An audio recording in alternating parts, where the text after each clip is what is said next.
Hello, YouTube. Nowadays, the archives of the NKVD, Soviet secret police, ancestor of the KGB, those archives attract not only historians, relatives, descendants of those convicted during the years of the Great Terror, as well as human rights defenders, journalists, and activists from various structures would also like to get to know them. Of course, those who are interested in the UFO information, as well as the whereabouts of the documents pertaining to the paranormal and psi-research conducted by the Gleboki Secret Police Department. Quite extensive, by the way, research, and active. Before he and others were executed in 1937 by his former OGPU NKVD comrades. If you are interested about this paranormal research conducted by Boki and those under him, please see this video, actually more than one, in the channel. You will find it pertaining to the KGB, UFO research, and so forth. But this is not always possible to get to the archives. A very voluminous collection of documents from the archives of the NKVD has not been declassified to this day. So where are the documents from the archives of the NKVD? So you need to know that before you start asking questions about possible disclosure and so forth. The People's Commissariat of Internal Affairs of the USSR, a ministry, basically. It was a structure created by the decree of the Central Executive Committee of the USSR in 1934. The OGPU, Unified State Political Administration, was included in the commissariat. The NKVD was engaged not only in political investigation, counterintelligence, and foreign intelligence, spying basically.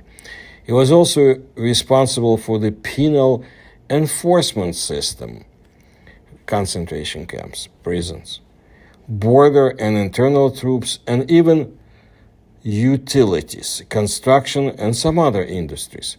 In 1943, the People's Commissariat of the State Security, the NKGB of the USSR, was formed on the basis of the operational Chekist. This is how we have referred to the communist secret police operatives, departments of the NKVD. At the same time, military counterintelligence was transferred to the People's Commissariats of Defense and the USSR Navy, and the main Directorate of Counterintelligence of SMERSH, People's Commissariats of Defense, and Directorate of Counterintelligence of SMERSH, People's Commissariat of the Navy, were formed there. Mind-blowing, isn't it? In 1946, the NKVD was transformed into the Ministry of Internal Affairs of the USSR. The variety of functions, as well as numerous transformations and transitions from one department to another, have led to the fact that documents from the archives of the NKVD are currently in different structures. This includes the FSB archive. Now, FSB is something like the modern Russian KGB, the Russian State Military Archive, the State Archive of the Russian Federation, the Archive of the Ministry of Internal Affairs, and the Archive of the Federal Penitentiary Service. In addition to the central ones, there are also regional divisions of the archives of these and other departments where NKVD documents may be found. Historians and other specialists involved in archival research note that the NKVD documents stored in the State Archive of the Russian Federation are for the most part accessible. There is practically no NKVD documents left in the regional offices of the Federal Penitentiary Service. Almost all of it has been transferred to the archives of the Ministry of Internal Affairs.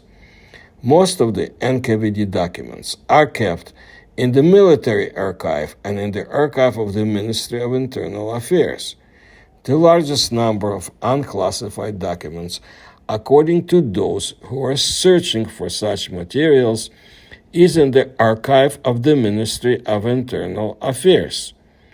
This is where most of the folders marked of special importance, top secret, and secret are stored.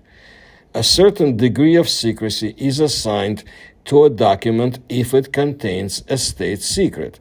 According to the law on state secrets, such information is considered to be information in the field of military, foreign policy, economic, scientific and technical, intelligence, counterintelligence, and operational investigative activities, this dissemination of which may harm the interests of the Russian Federation. So you understand that UFOs are included in all of the above, and USOs, unidentified submersible objects, and of course unidentified flying objects. In addition, private information contained in the archives is not disclosed, especially if we're talking about living people or their direct descendants or relatives. According to the temporary procedure for declassification and extension of the period for classifying carries information constituting a state secret, adopted in 1994, officials with access to state secrets must review documents every 30 years for declassification or extension of the period of secrecy, which documents still remain closed. Despite the fact that the vast majority of documents stored in the archives of Russia are open for research, according to data published on the website of the State Archive, no more than 4% of documents remain classified, while a large amount of information is still unavailable. First of all, these are documents from the time of the Great Terror. That's the Stalin purges of the 1930s and the later years also. As historians dealing with this problem, the general file of arrested and convicted persons, documentation on mass arrests has been closed. Most of the information about the Gulag, the concentration camp empire, functioning in the Soviet Union, well, those activities have been closed. All NKVD archives related to the Great Terror are classified until 2044. Year 2044. A solid body of documents related to the Great Patriotic War or World War II, especially with its first months, is closed to researchers and the public. Most of the documents related to the cooperation between the USSR and Nazi Germany before the war and the activities of counterintelligence during the World War II are also classified. Part of the documents from the so-called Stalin Foundation is also secret. These are documents related to foreign policy activities, reports to Stalin from the heads of the Ministry of State Security, his correspondence with these authorities, etc. Finally, all information related to the work of intelligence agents abroad remains closed, off limits, inaccessible. So there you are. I suspect the earliest we will see anything from the secretive archives is 2044. But I am more cynical when it comes to the disclosure hype. I do not think they will release anything more than they did in 1991. The so-called KGB UFO files were released then. Most interesting. I mentioned them in my books and videos that I told you to look up. But it was but a tip of the iceberg. Here is the example of the secrecy pertaining to UFO and the paranormal.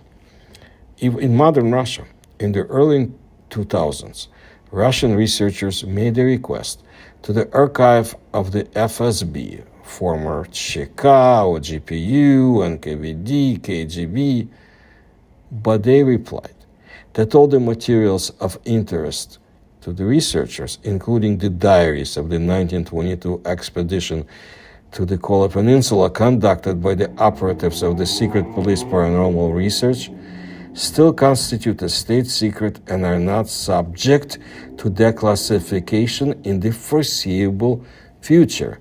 According to other sources, the expedition's materials were destroyed in 1941 when the Germans approached Moscow. Okay? Again, you can find those videos in my channel, and remember, I use open source information and very diligent research that spans decades. So now you know about the declassification possible of UFO and paranormal material and all this disclosure talk. So if you're interested in this, now you have the information about documents pertaining to the Russian Empire, the Soviet Union, and modern Russia. Thank you for your attention to my work. If you can support my research, please do so through the links you will find in the description to this video. Please like my videos and subscribe to my channel.